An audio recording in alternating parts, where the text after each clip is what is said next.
Muito boa noite, hoje é dia 2 de julho, eu sou Gabriel Santana Weiner e esse é o Andei Pensando, o nosso ponto de partida para tentar entender um pouco melhor o que está acontecendo no Brasil e no mundo, sempre com contexto, com análise e com a minha opinião.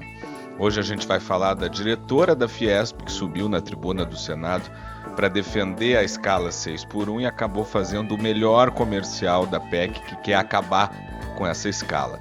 Depois a gente vai ao Rio de Janeiro, onde a Polícia Federal prendeu o pastor Márcio Pôncio, patriarca de uma família que o Brasil insistiu em tornar famosa, numa operação que investiga a máfia do cigarro e o jogo do bicho. E a gente fecha em Porto Alegre com a Operação Pride, contra os seguranças suspeitos de espancar um professor de balé na Redenção. E como hoje é quinta, tem também o Vem Aí, com as minhas apostas para as manchetes da semana que vem. Então, roda a vinheta, produção.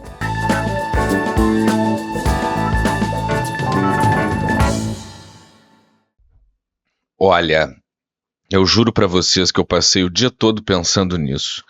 Antigamente as pessoas tinham vergonha de serem burras em público, hoje não mais. Por que eu tô falando isso? Porque a diretora jurídica da Fiesp, a Federação da Indústria de São Paulo, Luciana Nunes Freire, certamente preparou o seu discurso antes de subir na tribuna do Senado para proferi-lo. Provavelmente ela mostrou o que ela ia falar para alguém, e ninguém, em nenhuma etapa, pensou meio segundo que aquilo podia ser, no mínimo, no barato, muito constrangedor. O que ela disse numa audiência pública sobre a PEC que acaba com a escala 6x1 foi o seguinte, abre aspas, eu trabalho 5x2 e aos sábados, qualquer mulher que está nesse plenário, que está no centro urbano ou que está numa comunidade, vai ao salão de cabeleireiro. E vai estar fechado aos sábados para nos atender? Aos domingos eu abasteço o supermercado, eu busco comida para minha família, eu compro remédio para minha mãe. Vai estar tudo fechado aos domingos para mim? É certo isso? Disse ela, sem nenhum traço de vergonha. Então repara no raciocínio, porque ele é precioso. A diretora que trabalha 5 dias e descansa 2 foi ao Senado defender que milhões de brasileiros sigam trabalhando 6x1 para que o sábado dela funcione. Ela não escondeu isso, ela apresentou isso como um argumento. É a admissão de uma representante da indústria paulista de que o fim de semana de quem faz 5x2 existe porque o fim de semana de quem faz 6x1 não existe. E tem um detalhe técnico que numa diretora jurídica pesa dobrado. A PEC não fecha salão, não fecha farmácia, não fecha supermercado, ela reduz a jornada de trabalho de 44 para 40 horas semanais, garante 2 dias seguidos de descanso sem corte de salário e prevê revezamento para o que não pode parar. O comércio segue abrindo, quem atende é que se reveza. E o que mais me incomoda é que existem argumentos muito sérios contra essa PEC e eles estavam lá na mesma audiência. O IPEA estima um impacto de 7,8% nos custos do trabalho. Tem todo um debate muito legítimo sobre produtividade, sobre informalidade, sobre a pequena empresa que não tem gordura para absorver mais nada. Só que ninguém vai lembrar de nada disso. A fala dessa moça engoliu a audiência inteira. Quem é contra a PEC deveria estar hoje mais irritado com a diretora da Fiesp do que com a deputada Érica Hilton, que ganhou o dia sem precisar trabalhar em nenhuma escala. Enquanto isso, a PEC segue há mais de um mês parada na mesa do Davi Alcolumbre. Pela conta da própria Fiesp, 30% dos 45 milhões de trabalhadores formais do país estão na 6x1. 13 milhões e meio de pessoas esperando o Senado decidir se vai decidir. E o debate sobre a vida delas virou um corte de 30 segundos no Instagram. O problema da fala nem é a burrice, é a sinceridade. Ela disse em voz alta o que o lobby sabe embrulhar em planilha. O descanso dos outros é custo, enquanto o dela é um direito adquirido. E a Polícia Federal prendeu hoje num flat na Barra da Tijuca o pastor Márcio Pôncio.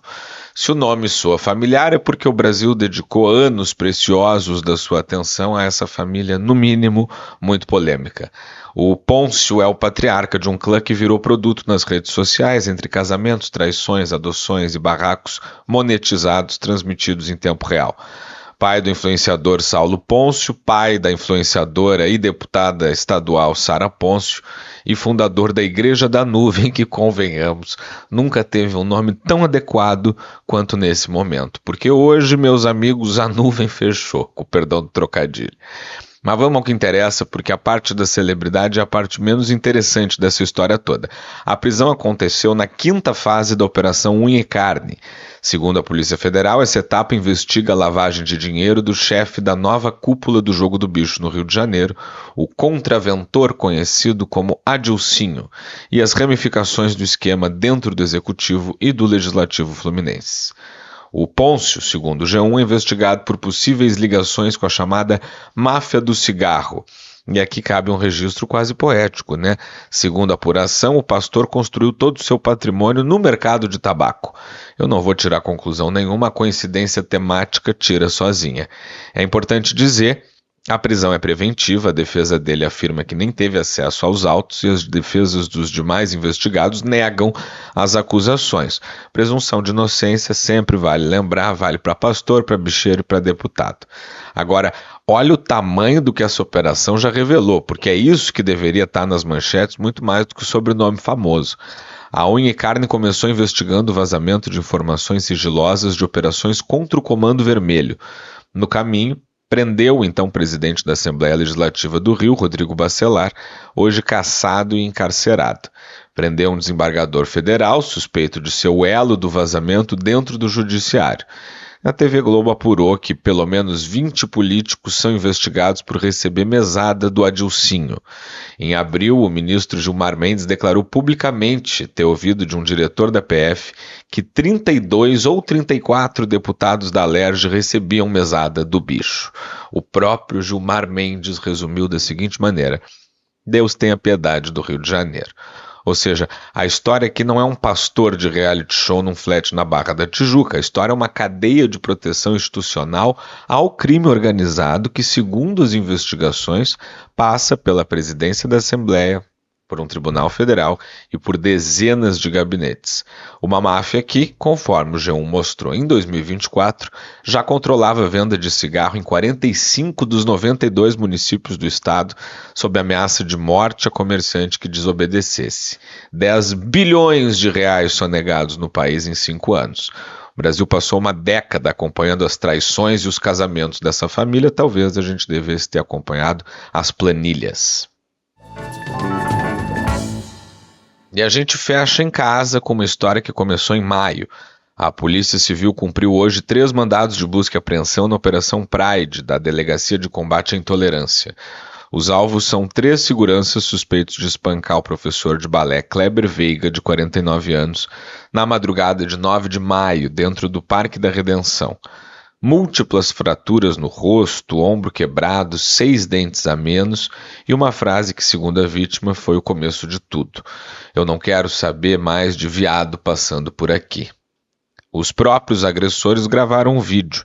Nas imagens, o professor aparece caído, ensanguentado, enquanto um deles grita: "Quer roubar? Vai tomar." Tentaram reescrever o roteiro e transformar a vítima em ladrão para dar à violência uma causa apresentável, mas o delegado Vinícius Nahan desmontou isso.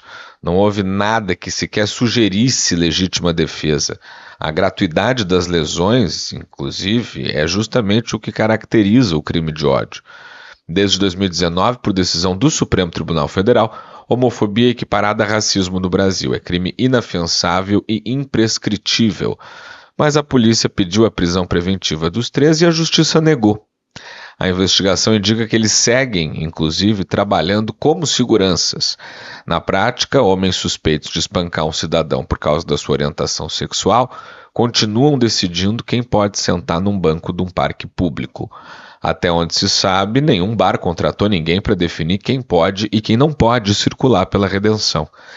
Eu fiquei pensando no Billy Elliot. O filme é de 2001, um guri de 11 anos numa cidade mineira da Inglaterra, em plena greve dos mineiros, que decide trocar a luva de boxe pela sapatilha e enfrenta o pai, o irmão e a cidade inteira para poder dançar.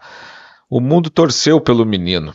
O filme parecia um retrato de época, feito para a gente lembrar de onde a gente tinha saído.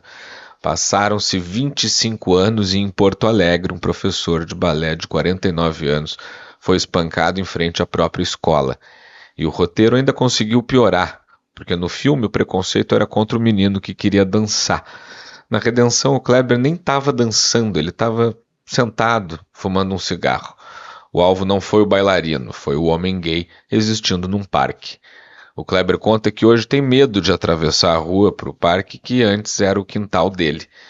Antes o único medo era de ser assaltado e se alguma coisa acontecesse ele corria pros vigilantes. Quando quem deveria proteger quem espanca não sobra para onde correr, né?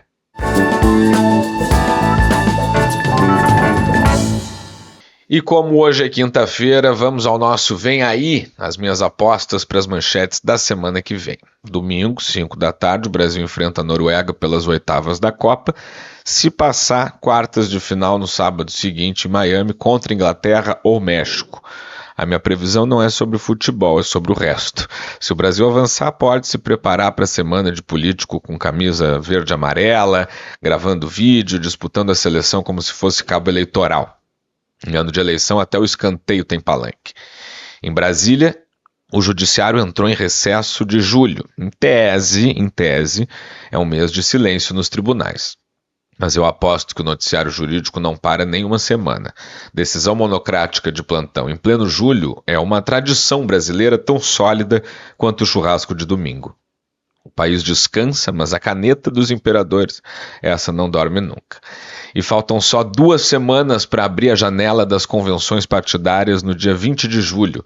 Eu aposto numa semana de foto de almoço, abraço calculado e declaração de que não se discutiu eleição. Quando um político jura que o assunto de uma reunião não foi eleição, pode anotar, o assunto foi só eleição. E com essa a gente encerra o Andei Pensando de hoje. Eu sou Gabriel Santana Weiner e foi um prazer fechar a semana com vocês. Além do Andei Pensando, eu também dou meus pitacos no timeline da Rádio Gaúcha e em outros espaços. Me segue lá no Instagram, @GabrielSWeiner, que na minha bio você descobre onde mais me encontrar. Boa noite para vocês e até semana que vem.